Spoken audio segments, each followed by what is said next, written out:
All right. So, a little bit about who we are and what we do. We are the Trauma Informed Care and System Navigations projects for Philadelphia families. And a little bit about our programs. Sue actually works with on both sides, but she does a lot with our systems navigation side. And what that program is it's really a program that seeks to pair families up with a peer mentor, another family who has, been through some of the same situations that, you may be going through yourself. Maybe you're trying to navigate an IEP meeting or looking for more resources, supports, surrounding maybe housing or aftercare programs or work programs, things of that nature. And by pairing you up with a peer mentor, a family who has also been through these things, you're getting resources directly from someone who understands the things that you are also dealing with. So it's a great opportunity for families to build these supports that we're talking about and also, approach the situation in a way that's really positive and will help families hopefully feel less isolated and more supported. And then our trauma informed care program, like I said, Sue also works on that side as well. And that's where I'm primarily focused. And really what's great about our trauma informed care program is that we really focus on the caregiver. There are so many programs out there, of course, which is great for our loved ones with different abilities. But there aren't many that really focus on the caregiver. And so we really look to help caregivers manage their stress. And again, with feeling less isolated, but giving them a safe place to process their emotions. And we do things like these trainings, we have support groups. We also offer opportunities for counseling that in the area to get you connected. And it's just a really great place, again, to meet other people who are living the life that you are living and understand the things that you are going through. And of course, we also provide resources to families in any way that can be helpful as well. So that's a little bit about who we are. So let's introduce ourselves as well, so you know who you're talking to this evening. My name is Victoria Shiano, and like I said, I work in the trauma-informed care program, but you may have also seen me doing things with the PA Family Network or PA Families Need Nurses Now. I work in a couple of the programs with Vision, which I feel really, really lucky to do. But besides what I do for work, my most important job, I'm a mom to my son, Cole. And Cole is going to be 7 years old in June, which I cannot believe. We're like a month and a half out from his birthday, which is crazy. And Cole keeps us so busy. He loves life and school and being outdoors, but he also has mitochondrial disease and he is on the spectrum and deals with depression and anxiety. So I have experience now over the last 7 years on not just the physical health side of things, but behavioral and mental health as well. And I like to use the things that I've learned to be able to help other families, not feel alone and be able to navigate these systems. I've been doing this work since he was born in 2016 in advocacy roles, and I'm just really honored to be here and to be able to use our story to support others and offer, hopefully some hope and some insight. So I'm going to turn it over to Sue. Good evening, everyone. Thank you for having us. My name is Sue Tuckerman, and as Victoria said, I work both with the Family Navigation Project as well as the Trauma Informed Care Program. I also do a little bit of other work with PA Family Network, or with the PA Family Network, yes, with Vision for Equality. I am the mom of 3 adult sons. When I entered the world of disability in Philadelphia over 20 years ago, in the year 2000, I had 3 under 3. My youngest was newborn at the time. And then I had 2-year-old twins who were diagnosed with autism. As I said, everyone's all grown up now. My youngest does not have a disability, but we are, very focused on my sons who do have a disability. They now also have a diagnosis of intellectual disability. So I believe that supporting caregivers is really very important.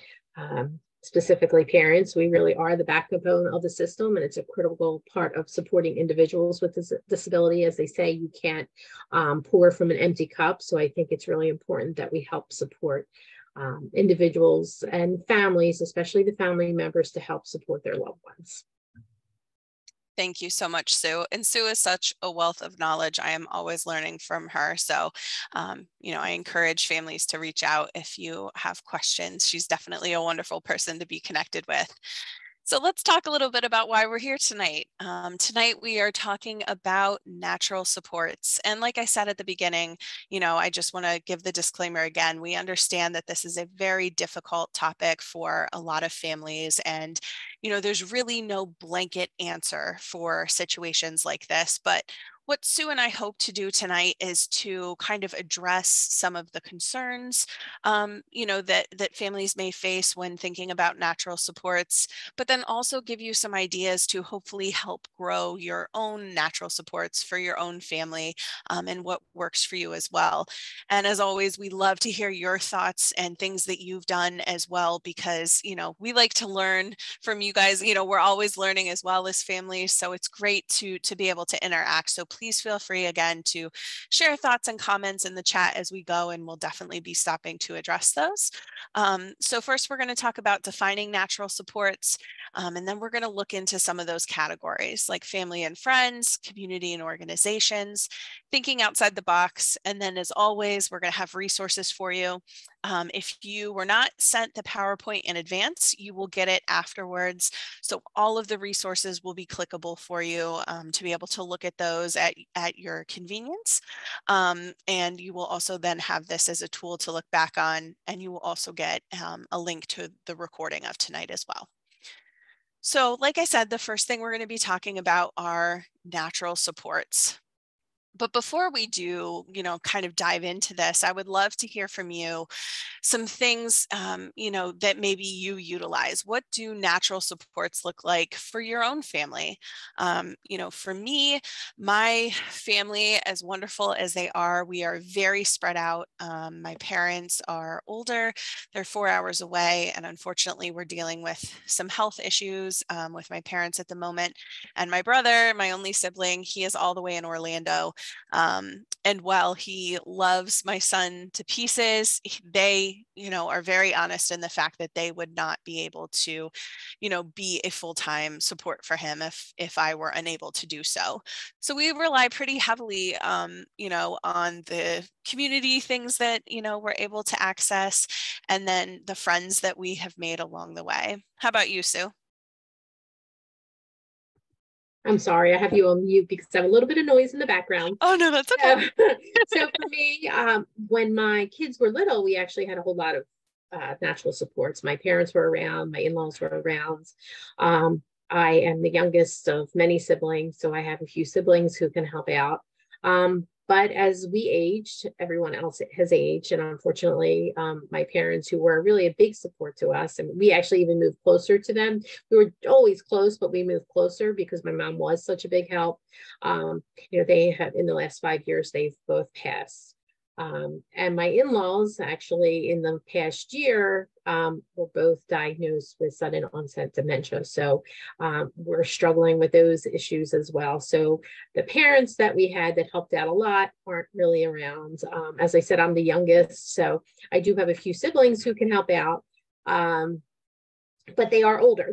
I'm the youngest of six, so they're much older than me. So it is a lot. We have a few friends, but our closest friends also have family members with disabilities. So it's a lot to ask other people. So unfortunately, we don't have as many natural supports as we used to, but we are, we're always moving forward and trying to figure things out. And that's, a really great point about supports, that you may have had at one point in the evolution of your family and your life that, as we get older, so do they. And these are things that you have to, think about when you're making these long-term plans, and really kind of making a collaboration of different resources. So that's why we really want to, kind of address this issue. But first, I think it's important to talk about what are natural supports? So this is a great definition, and I am going to read this one because I think it's important. Natural supports are described as the personal associations and relationships developed in the community that enhance the quality and security of life for people. These supports are typically unpaid and may include family members, extended family members, friends, sponsors, mentors, or community members. The use of natural supports is becoming more common in association with human services, such as child welfare, criminal justice, intellectual and physical disability, behavioral health, and aging. And this came from the Allegheny County Department of Human Services. And I think it's important to think about this because, as they say in here, so many of these natural supports are unpaid positions. It's the circle that we kind of build for our family and our loved ones as we go about our lives and think about our loved ones' futures and what they want for their own future and what we hope for their lives as well. And the kind of people and supports that we want to see be part of their lives as they create their goals and move forward in their lives. And this also, I think, is important to think about because natural supports are so important for many reasons.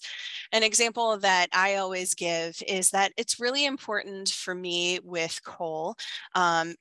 Yes, I can take care of him, and I do. I'm his primary caregiver 24/7. But it's also important for him to build supports outside of me to be able to explore his community and have independence and have that freedom. He doesn't, just like anyone else, eventually you want to have your own life and you don't necessarily want your mom looking over your shoulder all the time. And even at almost 7, he's already hit that point of that's enough, mom. He wants to do his own thing. And natural supports are so important for that, because it really helps them to have the life that they want and be who they are, and grow within their community and their world. And most importantly, it says here, natural supports allow for an environment that fosters laughter, attention, respect, and love. And of course, I think I can speak for all of us safely when I say these are things that we want for our loved ones. So creating these supports is integral to helping them, have that freedom and independence and grow in their own lives. And also, in that same vein, I think it's important to think about that social belonging, but also self-esteem. Not having to just be dependent on mom and or dad and or maybe a sister or brother. Having additional supports outside of that to allow for growth can really help build self-esteem and dignity. And this says here too, and I think that's important, research has shown that people consider these relationships significant sources of support. And that is so true, for any of us, even, in our own lives with our friends. I know just being able to call up someone who understands what I'm dealing with and just be able to vent for 10 minutes. It's not even that I'm looking for a solution. It's just being able to know that the person that I'm talking to actually understands, and can really just give that love back to me when I need it. And then I can do the same for them as well. So these are kind of the things that we think about when we're thinking about natural supports and natural resources, building that circle for our loved ones. So when we kind of break that down, the first thing that I think a lot of us think about are family and friends.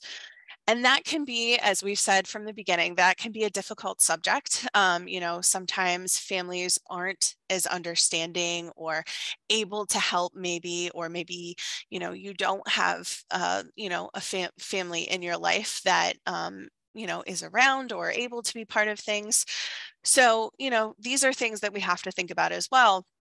And so I'd love to hear from you in the chat if you feel comfortable sharing, of course, what your experience is utilizing family and friends. For me, I kind of shared a little bit in the beginning. Obviously, family, again, they adore my son and they love him to pieces, but I don't have any family that could be a part of a long-term plan in a, more day-to-day kind of way. They're always going to be loving and supportive and around, if they, can order DoorDash for us for dinner or send my son balloons when he's in the hospital. They'll always listen, but they're not here to offer that physical support. And I'd mentioned friends as well. That's, I've been blessed to meet and make a lot of wonderful friends who also have medically complex children. But we're all kind of going through the same thing, right? So we can't always offer each other that constant support. What about you, Sue? So I have to say, for me, when I have natural support, they really are, looking back, I don't know that I even appreciated things as much as I could have. I think about my mom and how much she supported me when my kids were little. And she not only supported my kids, but she supported the other 8 grandchildren. And I think, so many things that I've done, I talked about how I've been involved in the disability world for over 20 years. And that was because my mom was able to come over. She was not like real hands-on, but she was here. We often had therapists here or whatever, and my husband worked from home. So there were people in the house, but she was that person, who I knew was just making sure everybody was okay. And I really appreciate that. Now, but that didn't last forever, obviously. And that's, I think that's also a scary thing for people. If you have natural resources, how long will they last? So for us, we were very, very fortunate to have the support that we had. And we knew, like, our brain's like, oh, it's not going to last forever, but your heart really doesn't realize it until it's over. Now it's like, where do we start now? So, like I said, the friends that we do have also have a lot on their plate with their kids. So it's not really feasible to say, hey, come on over so I can get out of the house. So it is a very complex, so many times this stuff is not easy. There's no easy answers. And that's why we're here today, just kind of, brainstorm. And if people have any suggestions or have any comments, please feel free to share them with us, because we certainly don't have all the answers. No, no, absolutely not. And we love to hear from you as well as we go through this. So when we're talking about family and friends, and we have hit some of these points already, but there, are several common issues when we're considering family and friends as natural supports. And I think one of the big ones that any of us who are caregivers probably have faced at one point or another is criticism, right? Everyone has an opinion.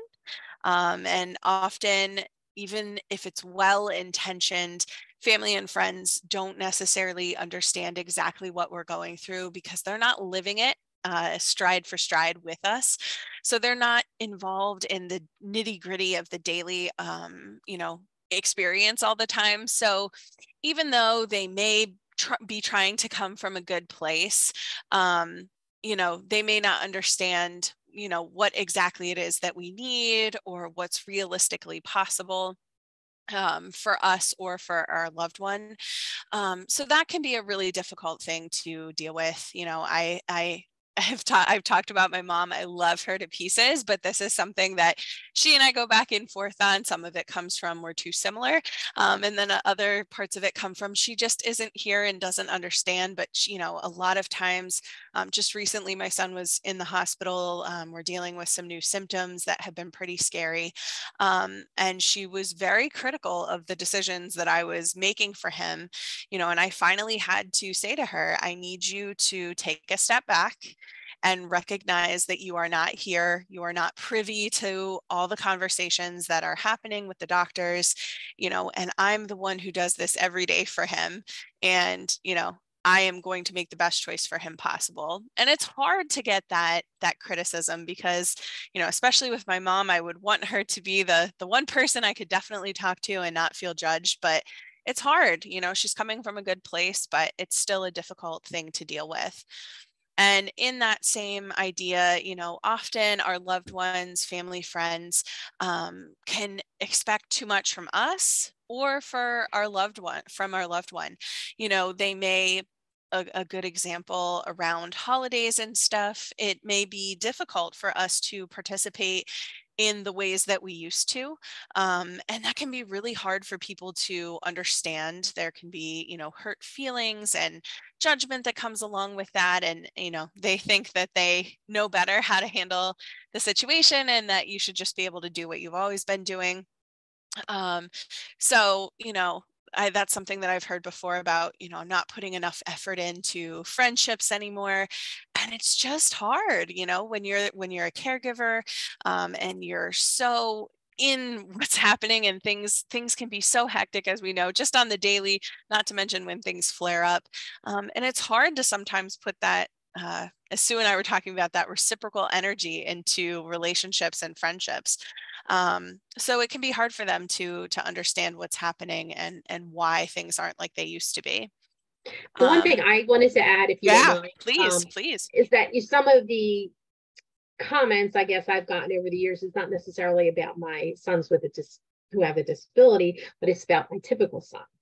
And I will say that balancing, having two sons with significant disabilities and a typical son is very hard. And it's, he is experiencing life like nobody else is. So there's times it's been like, oh, well, he kind of gets a lot. And like, well, he also deals with a lot. So that I will say that we've had a little bit of that over the years. I think he's grown up, and then people will, oh, he's a great kid, but why isn't he like, I'm the mom, and that's why. So it can be a struggle. It might not be about your child with a disability. And then the other piece is, as great as my family is, like my mom had 6 healthy kids. She never had a child in a children's hospital. And she was aware of that, but it's, there is something about, having a child, who's seen it, seen at the children's hospital. So there's, again, lots of dynamics with families. Yeah, those are definitely excellent points. Like we said, people, it's hard when they're not walking stride for stride with you in the situation. So no, I really appreciate you sharing that. Those are excellent points when we talk about siblings and other family members as well. That can also be a concern. And then conversely, they may also expect too little. And again, not to rag on my mom, I love her to pieces, as I've said, but this is another thing that we deal with. Cole is very smart and very capable. And one of the big things, with mitochondrial disease is, things can progress quickly, but you really have to keep pushing, and exercise is important, and, mentally exercising your brain too, and being active. And, it's easy for her to sometimes say, oh, it's okay. He doesn't have to, XYZ. It's okay if he doesn't want to go there. You're pushing him too hard. Oh, it's okay if he doesn't want to do his schoolwork today. No, he's very capable of doing all these things. And, sometimes there are medical days where that's just not possible, but most days he can, and he is also almost 7. So there's some of that pushing the boundaries thing going on too, where he knows very well he can get away with stuff with. So sometimes it can be easy for our friends and family to expect too little, from our loved ones. And that can be frustrating, because as caregivers and people who are with them every day, we see the potential, and we see the things, their goals and their dreams and the things that they're working towards. And it can be hard when, the people that we count on the most aren't also seeing those same things and pushing towards those same expectations. So these can be difficult things for us to deal with when we're thinking about family and friends as natural supports, for sure. So some of the things that, Sue and I have talked about, and things that we think could be helpful, when you're talking to family and friends, and it can be hard. I just want to put this out there at the beginning, as caregivers, to ask for help and have to, you know, think about putting in more work, but these things can be helpful in, strengthening those relationships. So, a good idea, asking for company, just sometimes our family and friends, like we said, they're not living day to day with us. So asking them just to be around, not necessarily even to do anything, but just to see, what's going on in our lives, to see what it looks like to, have therapies and supports in the home, or to be out in the community. And a lot of times just by having them around and allowing them to witness the day to day, it can give them ideas and, things that they love to do themselves. I know, a good example, I have a friend who she's always offering to help, but she doesn't know what to do. And she was here one time when we took Cole down to the state park that's nearby, and it got her so excited because she wants to help. She didn't know how, but she loves the outdoors, and oops, sorry about that. She loves the outdoors, and she actually is big into bird watching, which he loves knowing all the names of birds. So it gave her an opportunity to say, hey, I'd love to, once a week or every other week, take him down to the park for an hour or two and just, go bird watching, and I can teach him these things. And, it gives me an opportunity to do some laundry or take a shower or maybe even a nap, a coveted, 20 minutes to myself, whatever. But it gives him a chance to, build a friendship with someone else and learn from someone else and experience his community. So by allowing people to just be with us and be part of things, it can really open up that opportunity to, build their relationship with our loved one, and come up with plans for the future. Maybe, again, like my brother who could not be a day-to-day physical support, but he is fantastic with, vacations and wanting to do fun things on the short term. So it's a great opportunity, for him to be able to help in those ways. And, sometimes asking for help with specific tasks can be something that we can do. And again, I am so guilty of this, so I'm, I'm not trying to shame anyone here. It's really hard to ask for help, at least for me, especially with specific things. But again, like I said, oftentimes our family and friends don't know what to do. So being able to say, give them some direction and say, like, hey, it would be really helpful, if you could just be here for an hour so that I could cook dinner or get a shower. Or could you pick something up from the pharmacy for me?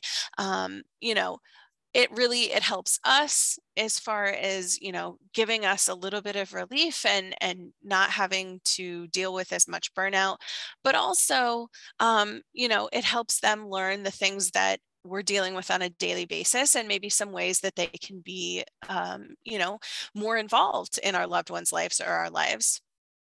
And calling a friend just to talk, like I said at the beginning, can be so helpful. I rely on this often, and also for my friends, they know that they can call me anytime. Just that reciprocal relationship of just being able to vent and share what's going on, hear from other people as well. I know for me, it doesn't matter how much I'm going through, being able to help someone else, even if it's just listening for 20 minutes to what they're going through and showing them some love and support, can be so uplifting for me. And it takes my mind off the things that we're dealing with here. So it's great to have those kinds of relationships with friends and building those relationships. And then also, and again, this is hard, but accepting help when it's offered to you. We just have been doing some presentations on resilience as well. And, a lot of times people don't think that they're resilient if they have to depend on help, but it's actually the opposite. You are more resilient when you can say, you know what, I've hit my threshold and this person has offered to help, and I'm going to accept it because I need it. It can make us feel like a failure sometimes. And I just want to reassure you that that's not the case. We are not meant to do this alone. So accepting help can really, strengthen that bond again and help build those supports, both for you and for your loved one. All right. And I'm going to go ahead here and turn it over to Sue. Great, thank you. So next we're going to talk about community and organizations out in the community that may be able to help us out a little bit. So what community and organization resources do you utilize or you know about? So is there, you know, is there a group out there that you work with?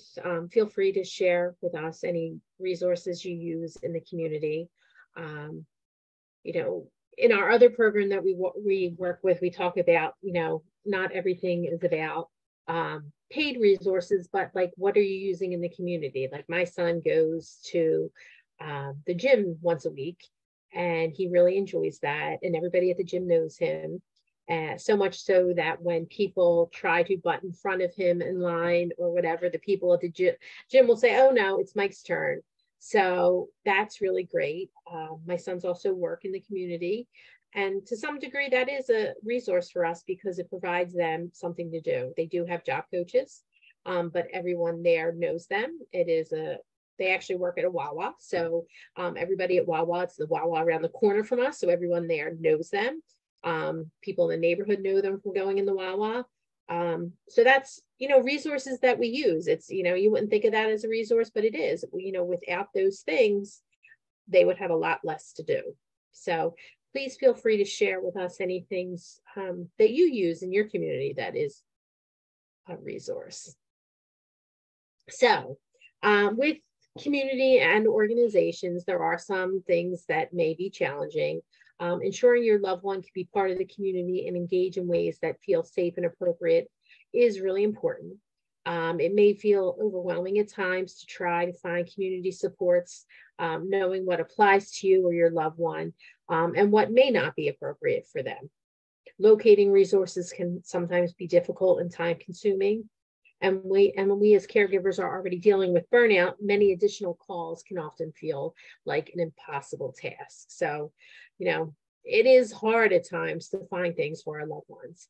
It may feel like we're alone and there are not supports for us out there, or supports that would fit the needs of our loved ones. And some caregivers may feel embarrassed or uncomfortable about asking for assistance from the community or organizations.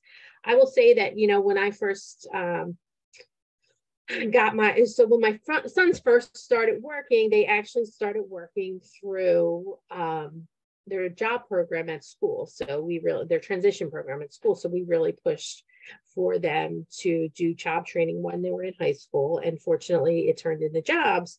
But many of the places they tried out employment were places that we found on our own. And sometimes it was a little awkward to say, hey, can my sons come out here with an aide and start working? But, you know, I got to tell you that in the end, people have been so kind and supportive. The feedback has been more positive than negative. So it can be challenging, but it is very rewarding as well. So know that if you have a supports coordinator, they are trained to talk to you about natural supports. They can, you know, and they often assume that there are some natural supports, and they'll ask you. And they are, like I said, trained to look into things for you. Another thing that we don't have listed here, if you have a supports coordinator, you could possibly also use a supports broker, and they are also trained to find resources. So Jasmine shared with you, my sons attend Carousel House, Gustine Center, and Special Olympics, bowling, track, etc. For me, I belong to several organizations, committees, family resources, Philadelphia Family Voices, ProAct Community Supports Program. So thanks, Jasmine, for sharing that. And, you know, so there are groups out there that we can work with and that are supportive. Visit your local YMCA, your community recreation center. The Philadelphia Rec Center has lots of programs out there, and they are supposed to be, you know, inclusive of people with disabilities. Your state and community parks. For us, our state park is a huge resource for us. Prior to COVID, we used to go there a few days a week. When COVID hit, we started going every day. That was part of our routine. We go and we walk in the park every day, and we are continuing to do that. It's, for us, it's almost like it's a time marker in our day. So, you know, the boys both, work during the day. They work and they do things with their support staff.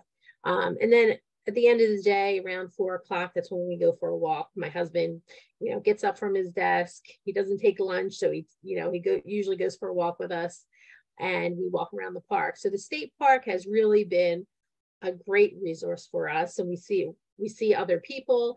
Sometimes we see some of the people that the boys see at work. We have seen it at the park. So it's, a great resource. And being out in the open, it's great exercise. And I always tell people, me and my husband walk whether we want to or not. But so support groups. What support groups are out there? There's the Philadelphia Family Supports groups through the Vision for Equality, the PA Family Network support groups, community support groups, Assert. So if you go onto the Assert website, you can click on support groups for your area and different support groups can come up.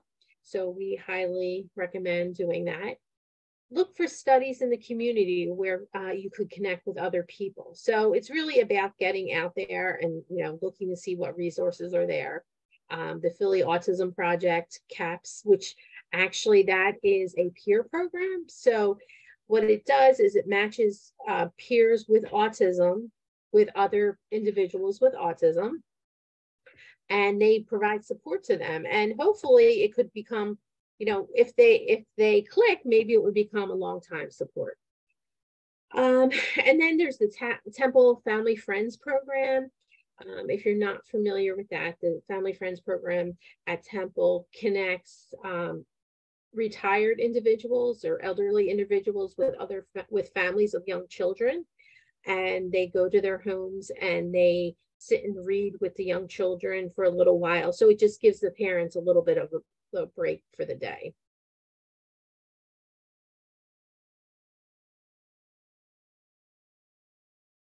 And then thinking outside the box. And this, of course, is where we want you to participate. What other supports does your family find helpful? Does anyone have anything to suggest to us? Maybe things we don't know about, or what do you find most helpful? Feel free to list that in the chat.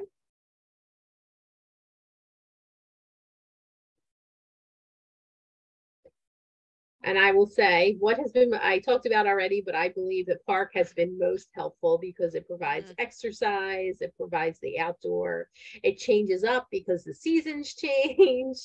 So for us, the park is one of those things we probably could not live without, and it's free, so that's great. I was going to say the same thing. Our state park that is walking distance is a lifesaver for us. There's so much to do, but he's also made friends with all the park rangers there and everybody knows him. So he feels really safe and welcome. But another thing just to note, if you're not aware, most state parks now, Pennsylvania state parks, have kits that you can check out at the offices, and they have their bird kits or depending on what's in the park, but there are things focused on animals and plants and insects and weather, and the kits come with all kinds of information about what to look for, binoculars, microscope, all kinds of things depending on what the kit is. And that's been so much fun for us because we get to help the park by tracking wildlife and plants and things that we're seeing.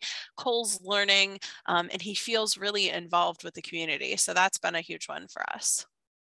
That's great. I didn't know that. Our park does not have any type of office, but there is another nearby state park, so maybe we'll check them out and see what they have. Yeah, definitely. And someone in the comments just said community events is tolerated. And I think that is a wonderful thing, just getting out in the community and experiencing it and being part of your community. Right. And for my guys, especially my one, he is not a big fan of going out where there's a lot of people. I was sharing with Victoria earlier a funny story about my son who hates being in large crowds, and we had forced him to go to a baseball game, after he had been to them and he didn't like it, and then we finally convinced him, and then he went. and he got hit by a ball. So it kind of reinforced to him that he didn't want to be at large events like that. So that's why for us, the park works really, really well. So, even when there may be events out there, they may not even fit our needs. So, that's another challenge for us as well. So, trying to find what works for us is really critical. So thinking outside of the box. So we actually, Victoria and I talked about this, Facebook or other social media. That's probably not that outside the box anymore, but if you type in your area and what your disability is, you'll probably find a Facebook group that you didn't even know existed. I know there's so many out there, and I mean, for me, there's a parents of adults page that provides so much information, and it's so helpful. So, just do some searching on that. And the next would be to offer some reciprocal services or start your own parent group or co-op. I think this is like key for us, that maybe we should start thinking more into this. And, I do think it's other parents who understand where we're coming from. I will also say, though, the problem is we don't always have the time to do this. But maybe, we have something to offer and another parent has something to offer. Maybe it's, just, getting together and doing things so that they get to know, or, the other parents get to know your child or your loved one, because you just need someone who knows them and knows all the little things about them.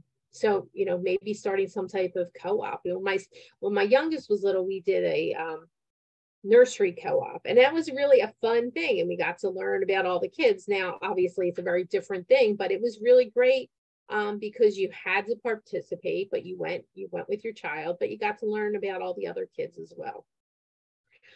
Provide training and education. Natural supports may require training to effectively support that individual. Consider offering training on specific tasks or providing resources and information about the disability. Some people may be willing to help you and provide that natural support, but they may just be uncomfortable about it. So they might feel like they need something. They may be afraid to ask. And, by putting it out there saying, hey, I'm having this training, or, I'm sharing this information, maybe that's a way to find people that could be helpful for you. Again, maintain connections. It's important to maintain connections with natural supports over time.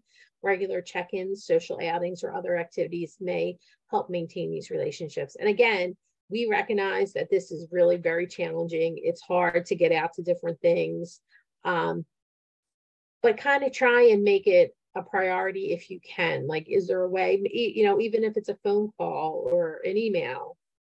I think we probably all have these people that, you don't hear from for 5 years, and you're like, I wonder whatever happened to them. But if you would have got an email every, once a year or something, you would know. So, be that person who sends an email or a text, just, a quick, hey, how you doing? I'm really busy. But, I'm thinking of you. So ask for help. We talked about this. Seek out resources from your own connections, doctors, therapists, community, faith leaders. Always be mindful of people who may be able to offer support. And you never know, like, what support people can offer.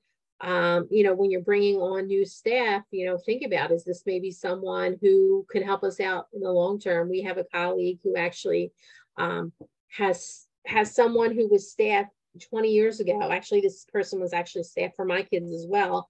And now this person is actually part of her long-term plan for her son. So, think outside the box. If you think maybe this person might be comfortable, the worst they can say is no, right?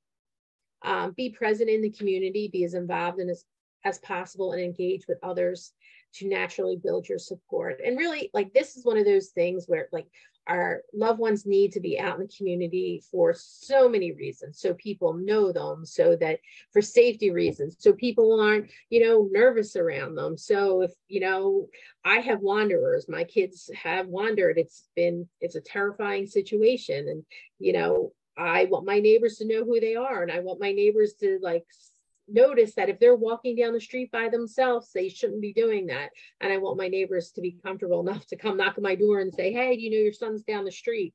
So there's so much to, getting to know people. As I said, my kids work out in the community, people know them there. And it really has been great. I will say the vast majority of our experiences have been positive. Of course, there's some negative things, but that's true for everybody. Make your house the house where kids want to be and others want to be. People say, there's a saying out there, if you build it, they will come. So are there things that you can do to have other people who want to, engage in those activities? Have it being inviting and accepting space so that you can build further relationships. Attend opportunities for learning within your community. You will not only gain valuable resources, but you will have the opportunity to meet other families in similar situations. So, I mean, for me, when I think about it, all the families I know, in similar situations are families I've met because I've been out, at meetings or at school or something like that. So you're not going to meet anybody sitting in your house. Maybe now on, with Zoom and things like that, but it's not quite the same as going out and meeting people in person. And then, and I will say, like, I recognize, and I think I recognize more than anyone that, we say all of this stuff, but those of us who have the most complex situations, it's really hard to do this stuff. So those who have, really serious situations, it's hard, but do what you can. And, we're here to help you with ideas and things like that as well. So here's the part where we ask, like, do you have any ideas or suggestions, whether it's, groups in the area or, how have you been able to make some connections?